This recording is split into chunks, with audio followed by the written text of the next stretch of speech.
right, man. Welcome to the 290 Moe podcast. I appreciate your time. If you could, introduce yourself to my viewers and listeners. What's going on, y'all? It's Darrion Don. That's Darrion Dadon. That's Darrion Dadon on 290 podcast, man. You can lock in now. What's the word, man? How you feeling, man? Man, gee, it feel good to be alive. It feel good to be here, man. So, for sure. I just mentioned that, like, you could be in worse places right now, man. So that's what's up, man. So, on my podcast, man, I like to really get to know the artist as much as I can in this little bit of time. You know what I'm saying? I like for it to be a place where your fans can come and get to know you. You know what I'm saying? Like I fuck with the music. I want to see. You know what I'm saying? What he like and how he talk. You know what I'm saying? Shit like that. Okay, so for sure. We just gonna talk a little bit. So we're gonna start from the top, man. Where you from? Where you grew up, man? Man, I'm from Chicago, man. I actually grew up on Massasoit and Lemoyne. It's out west. I moved out the hood when I was like 10. Moved to Mississippi, and then we moved back here to Chicago, and then we moved to Indiana. So, I was mostly raised here in the city, but, as far as like, my outer bringing and stuff like that, it was kind of like Indiana, Mississippi, Okay. So you coming up, moving between these places, man. What was your aspirations growing up? Was it always what you doing now, or you wanted to be like? I wanted to be an animal biologist. Oh yeah. Yeah, that's just the study of like animals in their natural habitat. I love animals. When I was younger, I used to really, really love like nature and wildlife, and that's what I wanted to do. I somewhere between like my sophomore year and senior year is when I lost interest of it because I realized how much money it was going to take, you know what I'm saying, to do it. I didn't have the right type of grades. My grades wasn't the best, so it was kind of tough, but I didn't know how I wanted to do music until like I started seeing everybody's interest in me doing it, Okay. So you lose interest in that. Where do you go from there? What's your next move? Do you try the college thing or you? I went to college. I went to college in Atlanta. Georgia Perimeter is like a community college. I went for a year, then dropped out. Not because I just didn't like college necessarily, but just family issues. Living in Atlanta with somebody that was my grandmother. On my mother's side, I couldn't really like succeed how I wanted to there. You know what I'm saying? So I moved back home after I went to college for a year. Okay. And up until that point, what role was music playing in your life? You know what I'm saying? I know you was listening to music, but as far as creating, you know what I'm saying, what role was it playing in your life at that point? Music was playing a really big role. I was recording myself like at 15. I think my first song that I recorded was like a dream like instrumental. The Dream, you know what I'm saying? I recorded a song off of that, and then I dropped it, and then I was just doing a whole bunch of like remixes. So that's kind of how that went. But okay, so I guess this is a better question. Where did it start? You know what I'm saying? Where did you start? You know what I'm saying? Knowing that you had like a talent, you know what I'm saying, to the point that you wanted to create your own music. I want to say like 16, I started realizing that I wanted to make my own music, making it like popular. Man,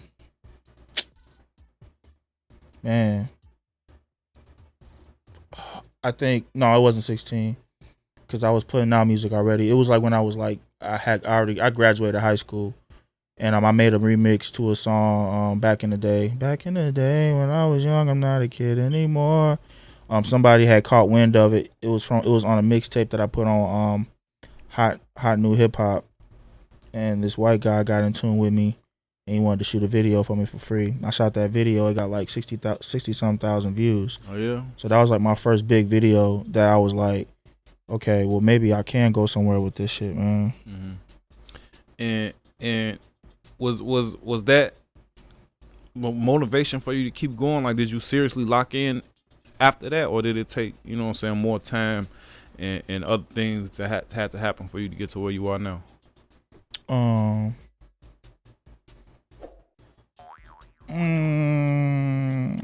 Nah, that wasn't the only thing that really helped me get to that point. What helped me get to that point, well, to where I'm at right now, is just a whole, like, it was just a lot of back in the scenes work. You know what I'm saying? Like, I was in the background doing a lot of shit, doing like little shows, Adriana's and shit like that with promoters, and coming out here and doing shows with, you know, like opening up for other artists, paying my way in. It was a lot of shit I was trying to do to get me to this point, man. It was a little heartache and a little stress, but you know, it was all for the better. It made me a better person. And that's something that you hear about a lot of artists go through, you know what I'm saying, the ups and downs, you know what I'm saying, of finding themselves in the industry. What kept you motivated through them times, man? Like, what kept you pushing instead of, you know what I'm saying, like, fuck this, I'm finna go back to be the animal doctor, you know what I'm saying? Oh man, just because I couldn't say fuck it and go back to it. It was either that or get a regular job. And what I did was I ended up getting a regular job. But that regular job was helping me push my music career as much as I possibly could. I was working with motherfuckers and they wasn't giving me my product the way I wanted to get it. Like, I wanted to look professional and I wasn't looking professional. You know what I'm saying? I mean, especially back in these times, back in like, I want to say like 2013, 14, music videos wasn't as good as they are now. It's kind of trashy, you know what I'm saying? So unless you had like the expensive, you know, cameras that to us nowadays is not even that expensive anymore, you know, unless you have one of them, you know, our shit didn't look right.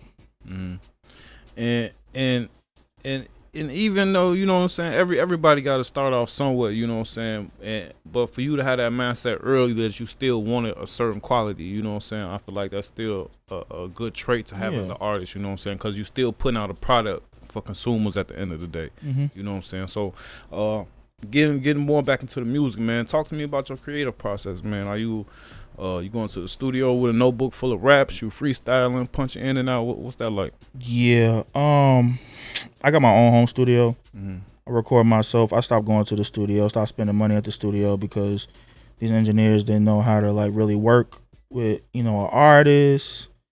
They didn't know how to, you know, make me sound the way I wanted to sound. You know, it got irritating. Like, my process is so different now. When I create music, if I'm making the beats, then it's the amount of time I spend on my beat making. I'll probably make 13 beats before I find the one I want to make, and then, you know, or the one I want to record on, and then I find the beat, I record. You know, I freestyle all my music, R&B, hip hop, anything I'm doing, I freestyle it all. Sometimes I write. If I'm doing like features, somebody pay me for a feature, I always make sure I write because I don't want to be off topic or subject, and I'm always you know, just trying to make sure that like I'm doing like the best that I can on anybody's feature. Sometimes I'm drinking, sometimes I'm smoking, and you know, since I'm at home, you know what I'm saying, most of the time I'm real comfortable in my own skin when I'm recording music and making shit pop. Man, sometimes when I'm in the studio with my homies though, it gives me better energy. You know, I'm just giving you like creative process if I'm in the studio. If I'm with my homies, it gives me like a different vibe.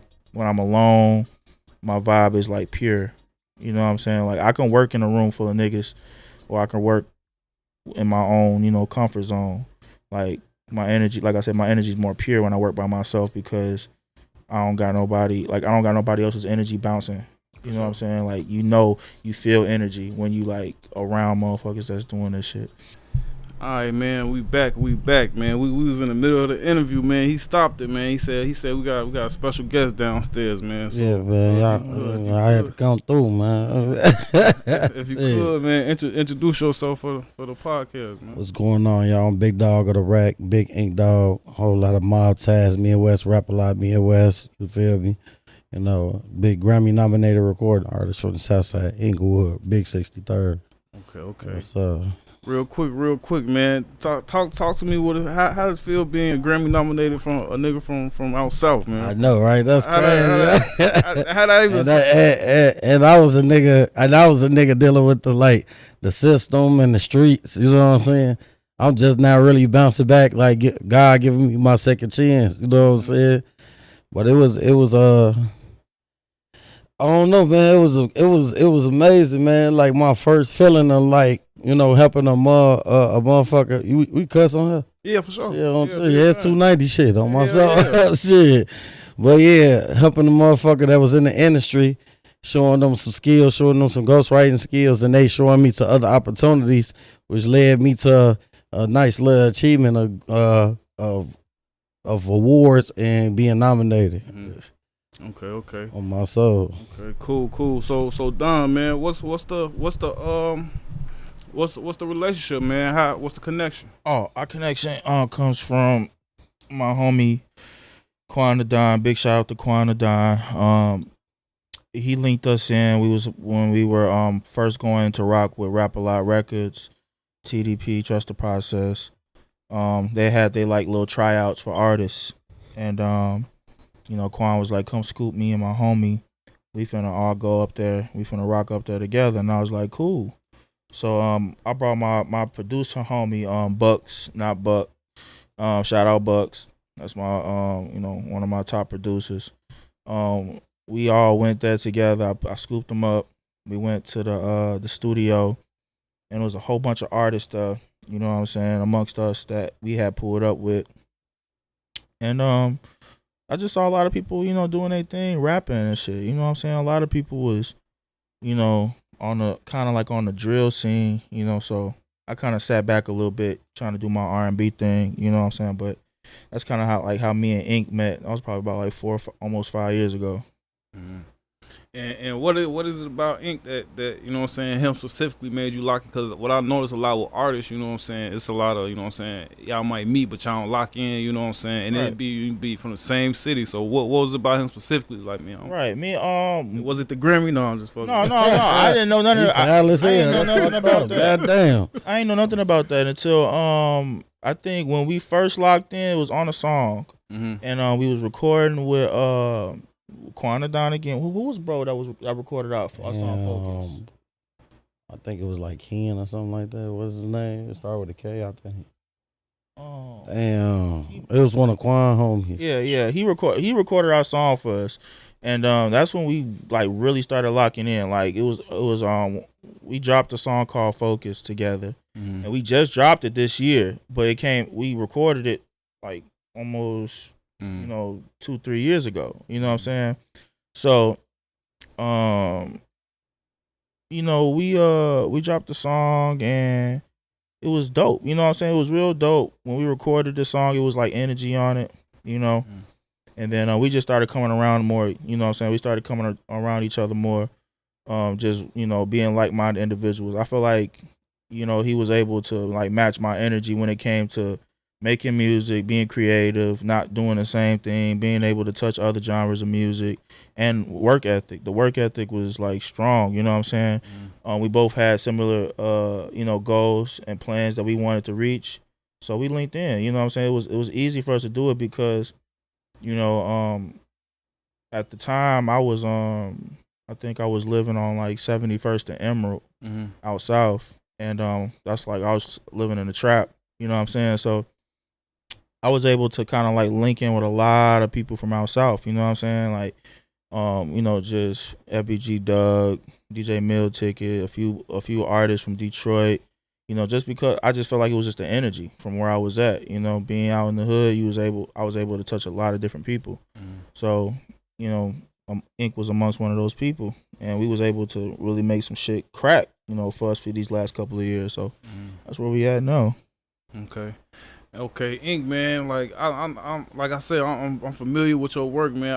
I first heard your music up at Empire Radio Club. Yeah. And I recorded I appreciate you performing, and I came back and I was editing the video, something like that. I'm like, Joe, that shit raw, shorty. I'm like, that shit raw as hell, shorty. So, what is it about Don? Because I know you bump shows with a lot of brothers, man, in the industry, you know what I'm saying? Brothers doing music. What was it about him that you was like, you know what I'm saying? I'm fucking with the vibe. Yeah, it was just the fact like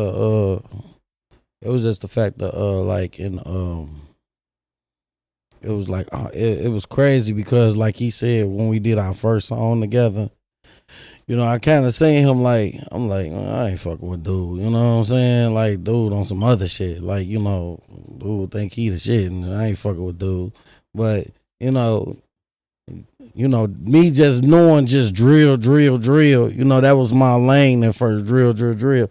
But I seen other avenues and other bags in other genres when I started doing different music.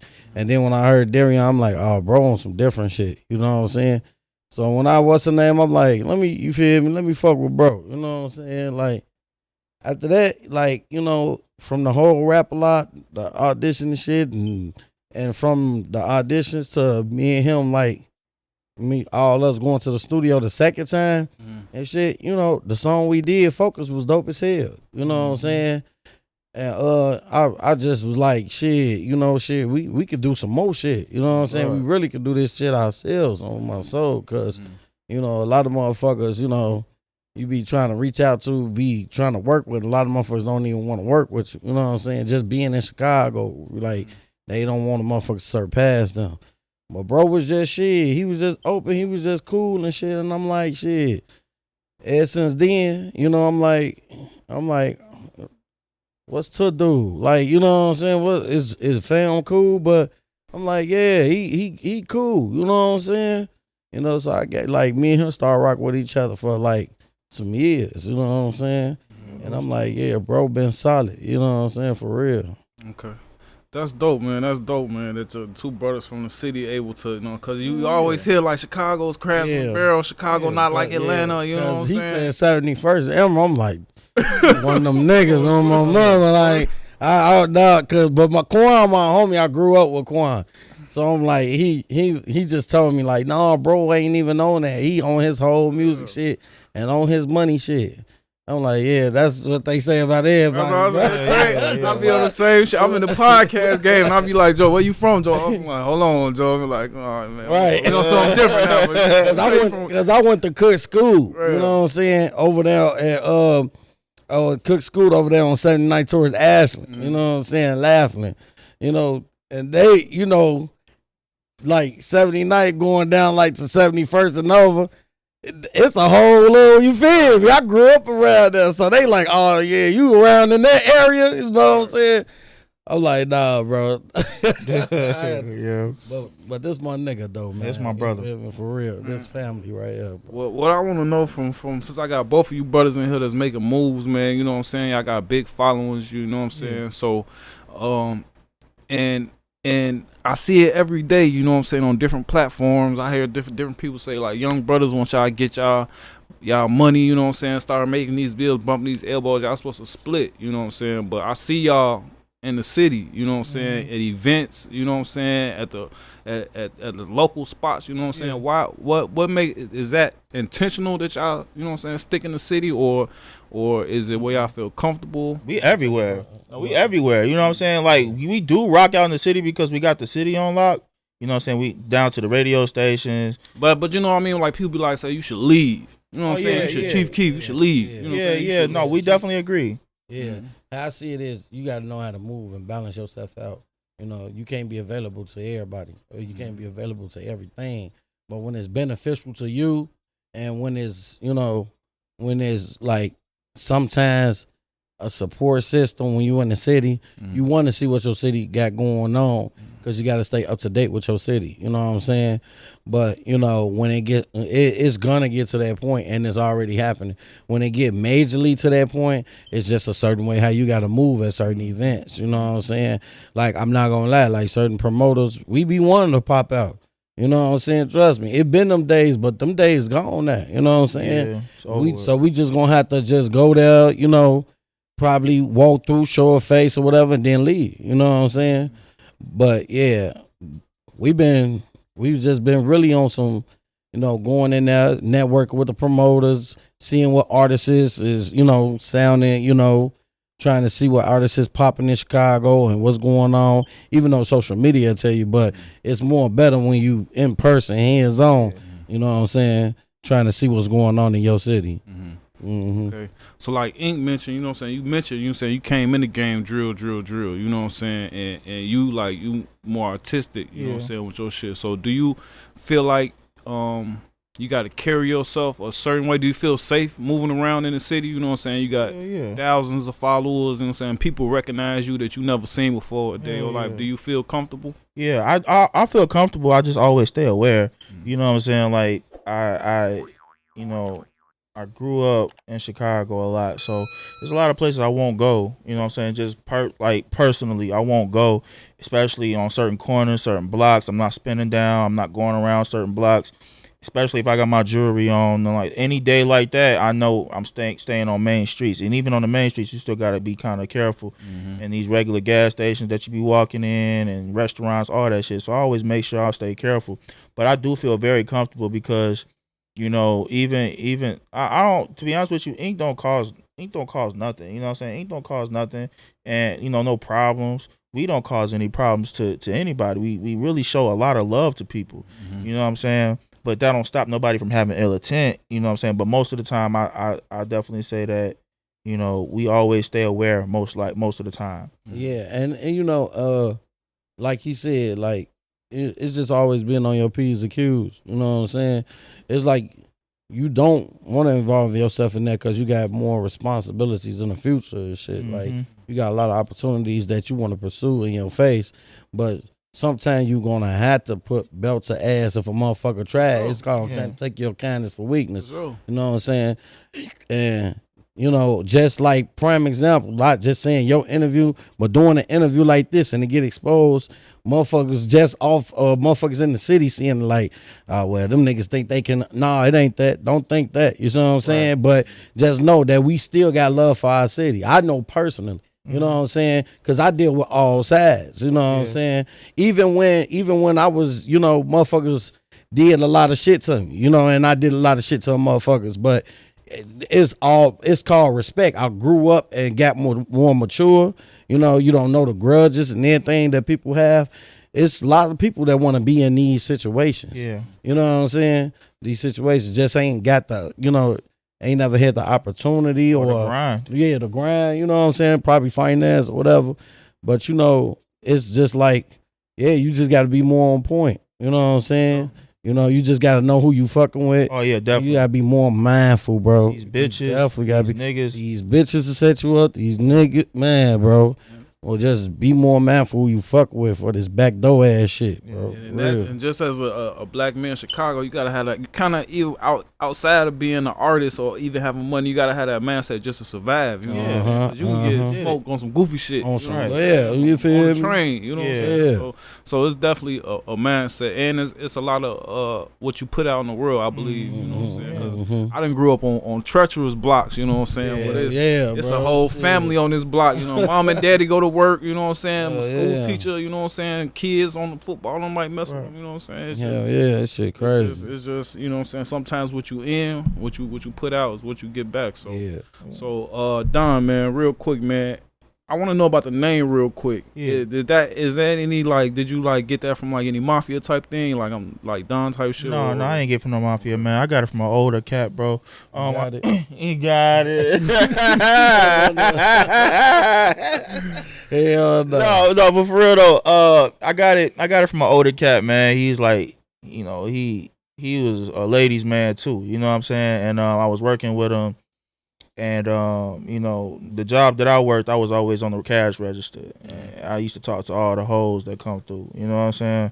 And I remember one day, I was stacking up, some of the supplies in the store, and a group of girls came by. And one of the girls was like, "You ain't never call me. Why you ain't call me?" And I'm like, "Man, you see, I've been working, man. I'm working a lot." And she was like, "Man, I know you better give me a call when you get out of work." And I was like, all right, cool, I got you. And then the older cat was like, man, he's like, I always see you talking to all the girls. He was like, man, Darrion the Don. That's what I'm gonna call you from now on, Darrion the Don. And I stopped and thought about it, and that ended up being my name since then. You know what I'm saying? So shout out to that older cat, man. I don't remember his name, G. But Okay. You know. Hey man, no disrespect. When I'm in the interview, bro, y'all gotta call me back. Y'all tweaking. But yeah, go ahead. Yeah, that's why I was just finna come at you because I want to know, you know what I'm saying, Ink Dawg, the name, man. Like, you know what I'm saying, every time I met you last time, I think it was wintertime, you know what I'm saying. Is Ink Dawg anything to do with tattoos or what's Nah. Everybody say that. I say he take the shirt, he had a head to toe. But, everybody say that. Nah, it actually came like, you know, it is like a name for like a tattoo, you know what I'm saying? Because, you know, once you try to get rid of a tattoo, it never goes off, it leaves marks, you know what I'm saying? So in my hood, I left a lot of marks on people, you know what I'm saying? And, you know, I was, you know, at first my name was Inky, you know what I'm saying? I used to, you feel me? I used to be like, a lot of people knew me and my family in the neighborhood. You know, we was kind of a popular little family or whatever, and I was Inky because I used to wear, you know, my father and I used to wear blue a lot, you know what I'm saying? But as I got older, I started getting a little chubbier, swole, you know what I'm saying? So they used to call me Big Dog from all the little stories, and me and my father, they knew who my father was, knew who I was. So a lot of little niggas that was into it, they used to call me Big Homie, you know what I'm saying? Even though I was like, damn, I got to this age as a big homie, but I could see it because I used to help a lot of little youngers off the street or whatever. So that's after that they started calling me Big Ink Dawg. The shorty, like, you know, that's Big Ink Dawg right there. So they put Big Dawg and Inky together, you know, because my name was Inky at first. You know what I'm saying? So they put Big Ink Dawg together, and I just, you know, took that and ran with it and stamped with it. Yeah. How long have you been connected with Rap A Lot Midwest? And with you being connected with them, is it a strong? Well, I know they go by mob ties, but is it a strong connection with like everybody else as far as like Jay Prince and everybody else that's connected to it? Yeah. Finesse 2 times, all of them. Yeah. Well, I was just actually with Finesse as concert to show love when he came out here to Indiana. at the Fort in Fort Wayne. You know what I'm saying? And you know, we brought Erica Banks out here. We brought, you know, we be with EXO. We be with you know, Queendom Come, all the, you know, the heavy especially me with Senior, just sitting down with Senior. You know what I'm saying? He's the mastermind of everything. My boss is his name Prez, Damien, and Eric Chapman. You know, they call him Big Easy. You know what I'm saying? So them my bosses, them the bosses and CEOs of Rap A Lot Midwest. You know, they grew up with Prince. You know what I'm saying? They grew up with Jay Prince. So they started the Midwest Rap A Lot in Chicago for some of the artists to branch out and reach out and start, you know, being in tune with more of, you know, the mob and everything, you know what I'm saying, up in Houston. Okay. Darrion, what's your exact situation? Are you Rap A Lot as well, or if you don't mind, what's your exact situation at this time? I have a partnership with Rap A Lot Midwest. I'm currently still unsigned, you know, so I can move how I want to. But, you know, I work with a lot of their artists. I work with them, you know what I'm saying, promotions, you know what I'm saying, we push together. But I don't have a deal with Rap A Lot Midwest. Trust the process. I don't have a deal with them. Okay. You know what's your outlook on deals, and then Ink Dawg, you can jump on it after that. Because I hear a lot of artists like no deal, independent, super independent, you know what I'm saying? But me personally, I'm not an artist though, but just me looking at on the outside, sometimes like maybe it's just you can use it for a stepping stone, you know what I'm saying, where you want to be. So what's your specific out view on, you know what I'm saying, signing a deal or to a label? Man, I feel like if it's worth it, then yeah, for sure. If you can keep everything and then they give you money, and then you say worth it, is it all about money or? No, it's really about, I mean, yeah, because in the end, if your masters is your money, you know what I'm saying? If you keep your masters, if you keep all your publishing, that's your money. So I guess, yeah, at the end of the day, it does.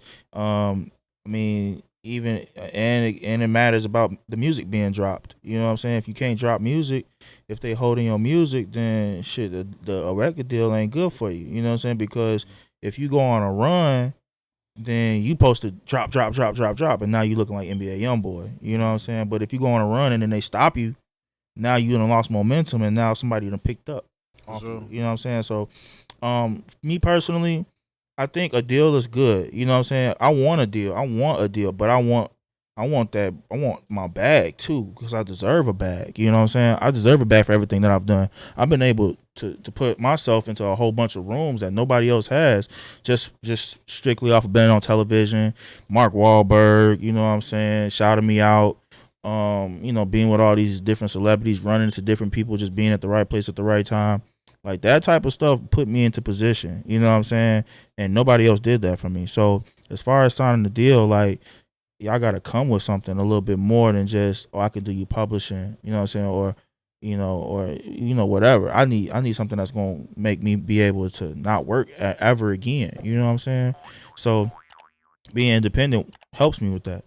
If I'm independent, then if I get a hit song today, all of it's mine. For sure. You know what I'm saying? That's what matters, because when you rock with these record labels, and not all record labels have the same deals, you know what I'm saying? But they take percentages, and those percentages hurt when you, like, later on down the line, you be like, damn, like, that shit really, it could have made a difference. You know what I'm saying? 30, 10, 40, whatever the percentage that they're taking from you makes a difference in the long run. You know what I'm saying? But 100% of everything is like, it's mine, bro. Like, I don't have to share that with them. I ain't got to share shit. You know what I'm saying? So that's how I feel about record deals. Okay. Ink, if I'm not mistaken, you've been connected with Rap A Lot for a while now. Mm-hmm. You know what I'm saying? So if you can just give us some inside information on, you know what I'm saying, what was your outlook on deals when they approached you with it? And, you know what I'm saying, how has it changed to this point, you know, now that you know what I'm saying, been rocking with Rap A Lot for this long? Yeah, with them, I wasn't signed with them at first. I was just an artist, you know, that they seen powerful in Chicago, and they started rocking with. So, you know, Big Easy, Press, and Jay Prince Sr. Blessed me, gave me the blessing to be Rap A Lot Midwest. You know, I ain't signed no papers at first, but you know, I seen the first contract they gave me. You know, I kinda didn't fuck with it, because, you know, a man is a terrible thing to waste. You know, if I knew what I knew back then when I was fucking with Def Jam and they screwed me over, you know, when I was fucking with them, then, you know, I wanna sign with them, you know what I'm saying? But, you know, you always gotta have a lawyer, you know what I'm saying? You always gotta have a motherfucker you trust that knows more of the how can I say it? The dictionary word meaning of the tricky words that they try to put up in a contract. You know what I'm saying? Now you see though, if I was assigned a major deal with Rap A Lot, then I probably would have been, you know, with finesse and all you know, I guess the mainstream Illuminati shit that motherfuckers be talking about or whatever. But, you know, I'm not, you know, I got to deal with trust the process, Rap A Lot Midwest, you know. So they gave me, you know, the sweetest deal to let me do my independency work, and they, you know, help me with the services off the work that I'm really putting in as a independent artist. You know what I'm saying? And that's one of the best deals that I can, you know, rock with, especially for somebody that been, you know, that been blackballed and overlooked. You know what I'm saying? It's like at the age I'm at, you know what I'm saying? They be like, motherfuckers be like, man, you feel me? We ain't trying to hear that shit, but the whole time, you know, talent got no age. You know what I'm saying? Overall, not just in music, just like overall in general entertainment. Sure. Like if you're gifted and it's meant for you, then do it. You know, it's still old school, you know, legends that's still killing the game. You know what I'm saying? That's just still, you know, making a bag, you know, overseas or whatever. You know what I'm saying? So I don't see that, you know, I don't see that age shit what motherfuckers be talking about, but you know, I partner up with Rap A Lot because, you know, they took me in as, you know, family. I was trying to fuck with a lot of labels. I was trying to have people, like a lot of people as my manager, showing them that I'm different, you know, and I studied the game and shit. And it's like a lot of motherfuckers, they was fucking with me, but they weren't really fucking with me. Like, you hear me, but you don't feel me though. You know what I'm saying? So, Rap-A-Lot took that. Nah, we feel you, bro. You got that what's the name?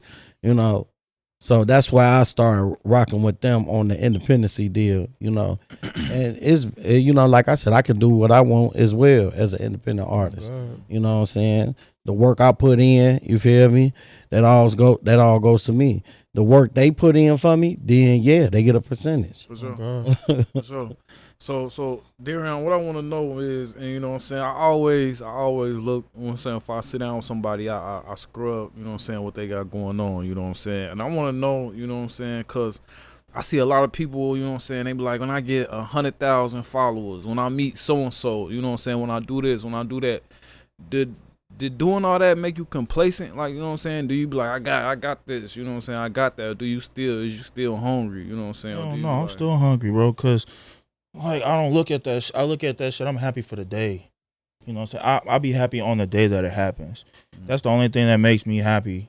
You know what I'm saying? Like, keep going is what makes me happy. Like, I'm always looking at what's next. Like, damn, like, even Ink could tell me, like, damn, bro, like, you just got done doing some shit. Like, calm down. You know what I'm saying? But, it take people like him to be like, hey, bro, you gotta think, bro, you really did a lot. You know what I'm saying? But for me, it don't seem that big. You know what I'm saying? It don't seem that big. It seems something so small. You know what I'm saying? It don't seem like I've done enough because, like, my mom's still working. You know what I'm saying? That's not something that I can be like, I did it. I didn't do it yet. You know what I'm saying? I did something. I accomplished a goal. And I reached a certain amount of people and a certain amount of eyes have been put on me.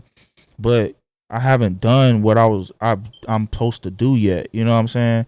And then when I do what I'm supposed to do, then there's gonna be a lot of different changes that's around me because, money is like, although it's the root of all evil, is also the root of that's gonna be my success.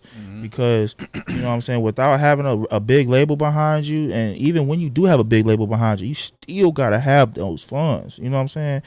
You can go sign with a big label today and say, I don't want no advance.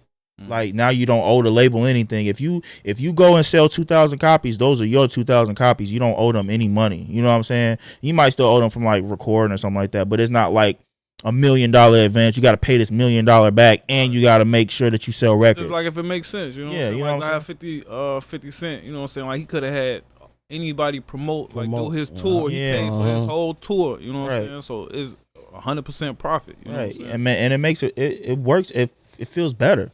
You know what I'm saying? It all feels better when you've done your work for yourself, and then like it's an accomplishment. But shit, when I do it myself, it's like, damn, it's not even an accomplishment because I knew that's what I worked for. I knew that this was what I was going to do. Like, if I finally have to say fuck it, like if I get to a point where I got to do something myself, it's like I already know it's gonna get done because I'm doing it. You know what I'm saying? But if I gotta wait on somebody or I'm on somebody else's time, that shit is like it's starting to it's gotten played out. You know what I'm saying? It's got played out. I can't do that anymore. You know what I'm saying? I will not be overlooked anymore. I'm not gonna wait on somebody to be like, oh, here's your moment. No, bro. Like, I've always chased my moment.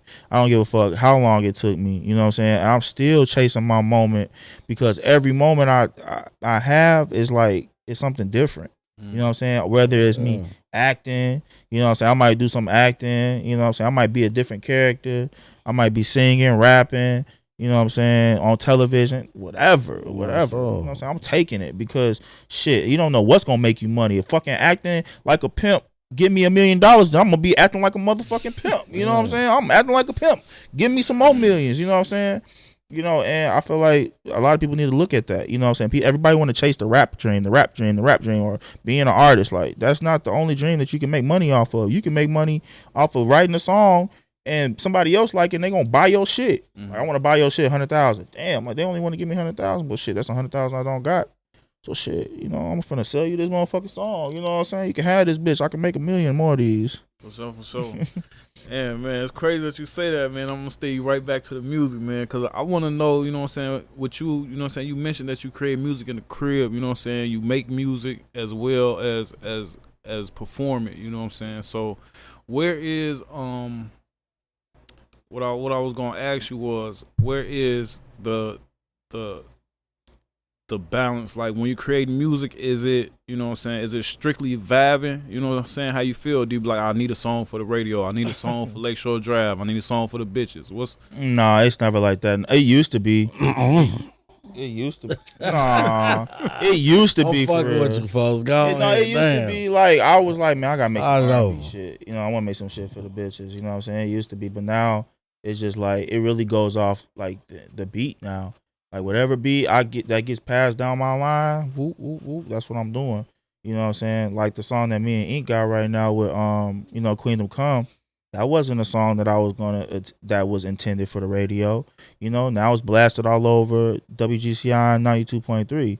And like it was a song that I made by myself. I was like, I'm gonna put this song out by myself. It was just gonna be another song that I had in the archives, or maybe, you know what I'm saying, maybe down the line put it out sometime. You know what I'm saying? But Ink heard it. He was like, nah, bro. He's like, you got to put me on this one. I'm like, shit, it's whatever, bro. I can erase the whole song. We can start over on a fresh song. And he was like, cool. He's like, I'm gonna try to get like Erica Banks on it or some shit like that. And when he came through on it, he's like, I couldn't get Erica Banks, but I'm like, oh man. He's like, he said, but I got somebody. And I was like, who you get? He's like, you know, the girl that may get that bread, get that head, then leave. And I was like, yeah, I know who that is. He was like, yeah, bro. She said she want, you know, X amount of dollars, you know. And he went through the mob, you know what I'm saying? Mm-hmm. She, you know, she rocked with us really heavy.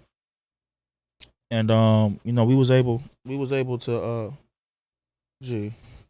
my prayers just text. My prayers he just text me, bro. Everybody want to text us when we and I know, right? Come on, man. All right, no, okay, so my homie walking up and shit now. Good, man. Come on. And it's a Google Meet. All right, whatever. Yeah, they all right, have to wait. We in the interview. Let me put on. Go on here. I'm gonna watch this. But yeah, the vibes is always different. You know what I'm saying? Sometimes Ink come over. When Ink come to the crib and we done came in from a long ass night, being superstars and shit. We hop in the booth and make some other shit. You know what I'm saying? It might be something that we thought was catchy. Like, we was just sitting in the car just fucking around on. We like, nah, folks, we gotta make that shit. We gotta make that shit into a song. And then we make that shit into a song, and it's another song that we can, you know, put in our, you know, our repertoire.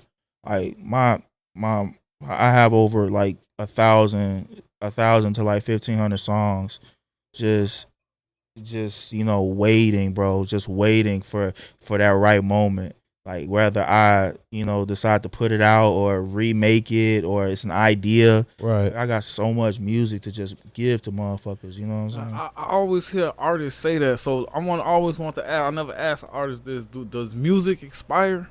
Hell no. Like you can like pick something up from like 2 years ago and be like, yo, now it's time for this to drop this. Do it be like that? Hell yeah, it's always like that because the sound never dies.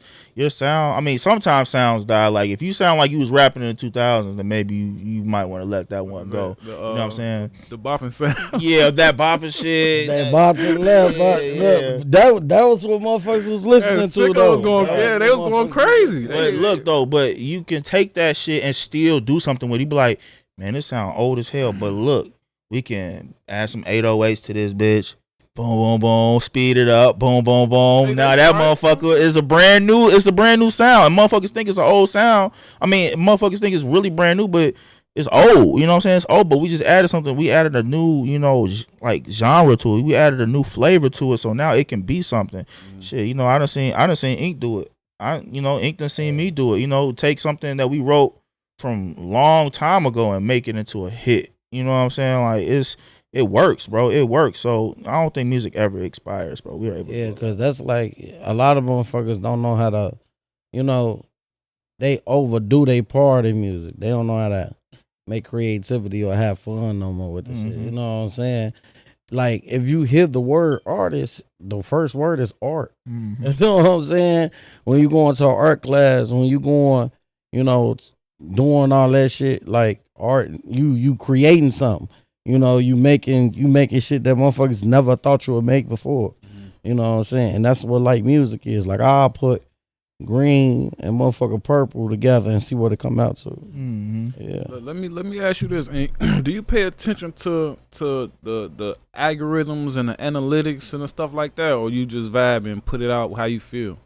Sometimes, because look, my favorite rap, one of my favorite rappers is Wayne. You know what I'm saying? So I'll be like, man, this shit's so cool, and I'm finna just put it out. Fuck it, you know what I'm saying?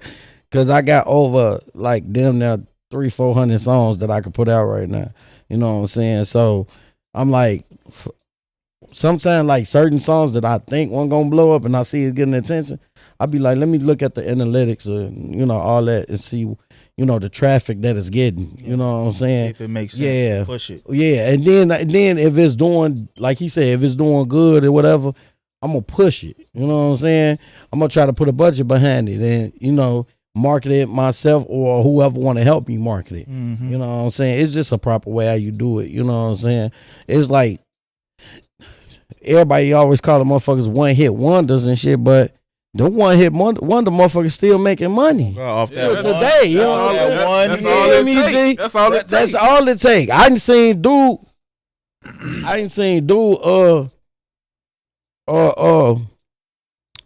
What's his name? Damn. You from out west? No, that hug me, kiss me, squeeze me, hug me, kiss and caress me. I know you talking about. That nigga overseas still doing shows. Yeah. You know what I'm saying? Akon still do, Akon them and T-Pain them and the motherfuckers that stand sign with them getting a bag. You know what I'm saying? So all that shit, like, man, bro, I peep like how artists put one, like that one hit wonder that they was talking about. Mm-hmm. They told the labels, I want to put a bag into that song. Mm-hmm. I want to put marketing in a bag into that song, and ran with it, and it went number one. Now they still eating till today off of some shit that they made back then when we was young. That shit crazy. Okay. Let me ask you fellas this, man. I get a couple more questions, man. We can make some shit shake, man. But is it bread in music? Is it money in music, or do you gotta have, you know what I'm saying, different hustles? You know what I'm saying, or is it both? Both. Yeah. You both definitely gotta have a different hustle. Like, yeah, I mean, it just depends. Like, if you with a major label, like a really, really big major label that's putting money behind you to make shit blow, hell yeah, it's hella money in that shit. But if you independent, it's some, you know what I'm saying? But it take, like you said, like to take that one hit, it's gonna take. And even some of the songs that we see, like we still see like $200-$400 checks, you know what I'm saying, from royalties. Like that shit matter. Like even when we down a right little on bit. time right now. Yeah. 300 smack my shit right now. Like, right on time. You know, it's not everything that you wanted, but shit, at least you still seeing your money from it. You know, off your, you know, off pure talent. Off something that I didn't even spend a damn dime on.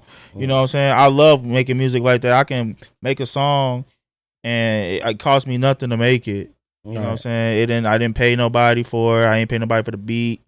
Nothing. And I make $400 off it. I came up. So I'm winning regardless. Even if I spend it on some weed, I won. You know what I'm saying? I was able to, you know, be able to add to my addiction or whatever. You know what I'm saying? So I win.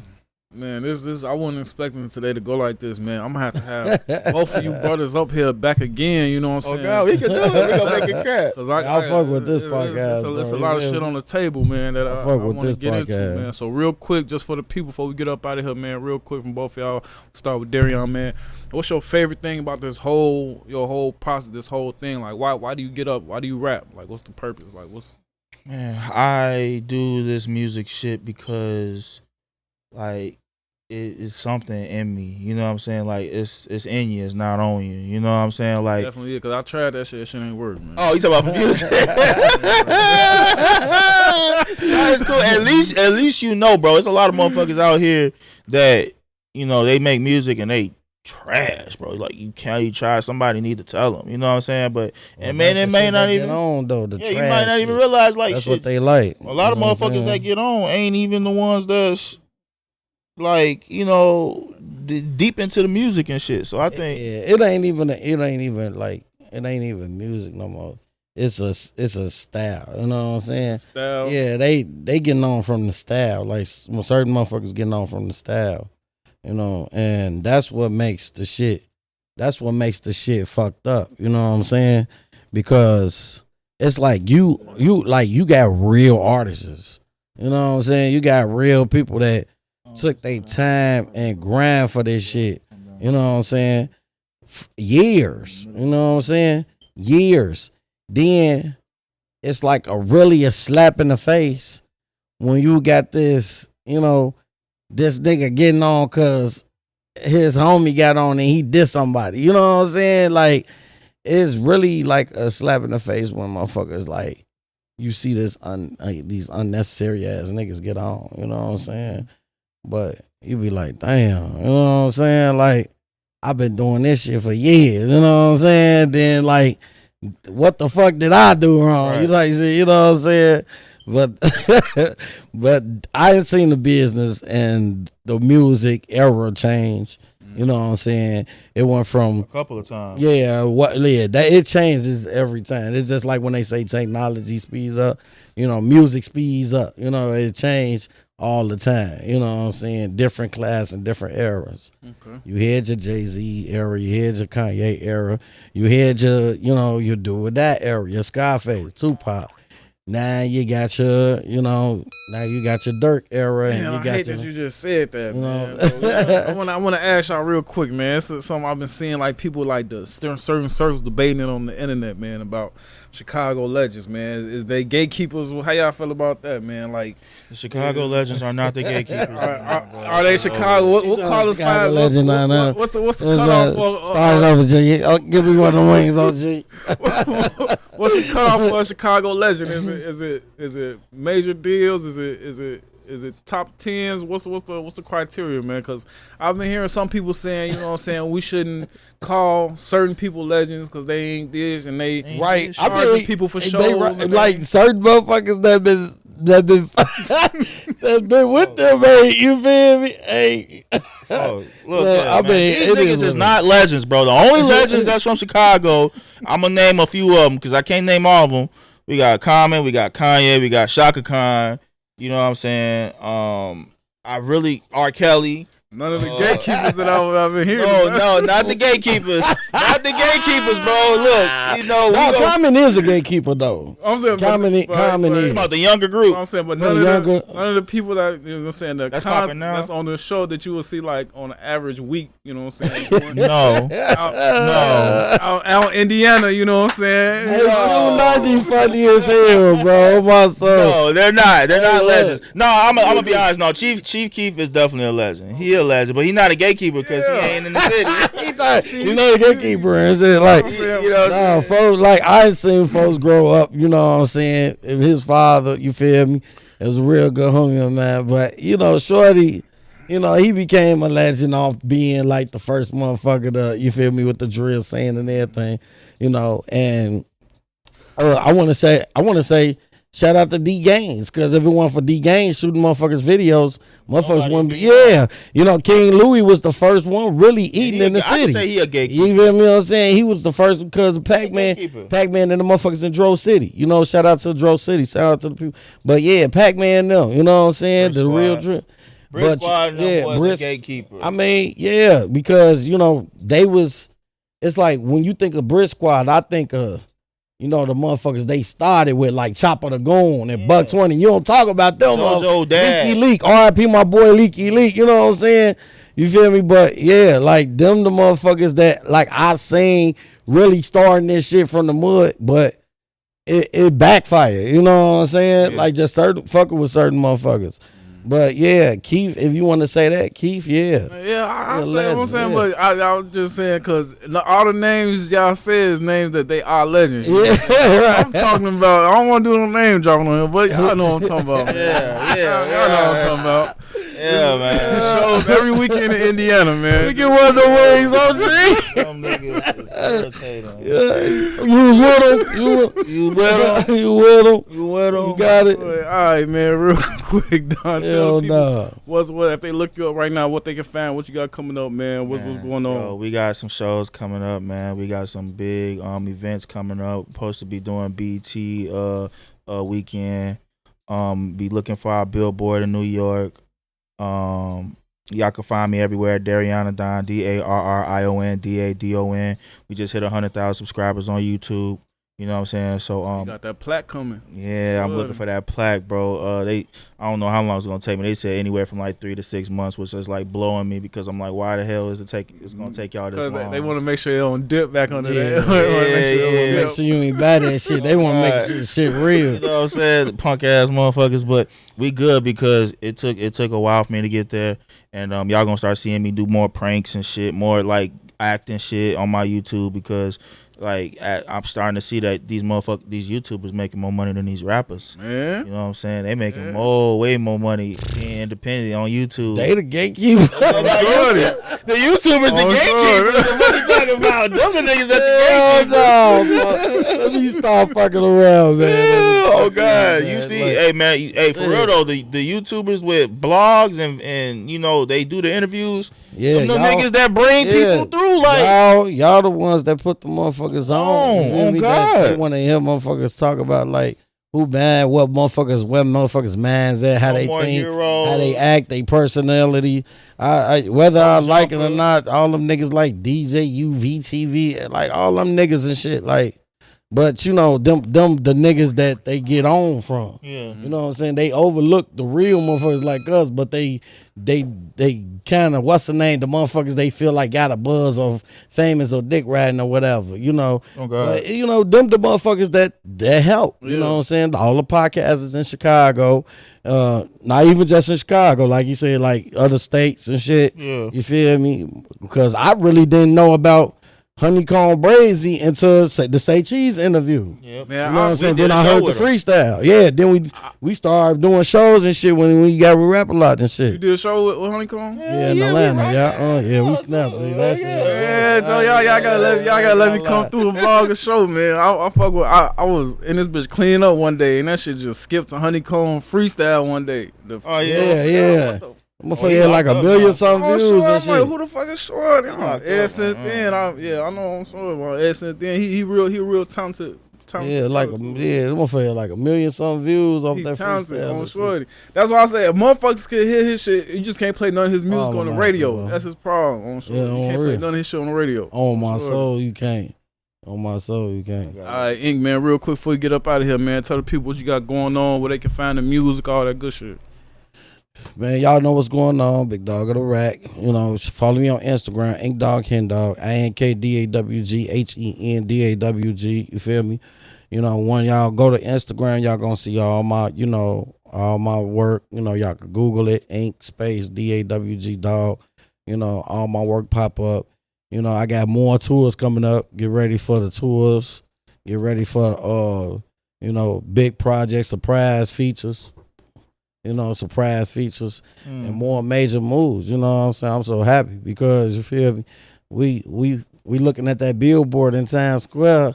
Meet the baller. That billboard in Times Square, and they want us to, be the face for like BET weekend. You know what I'm saying?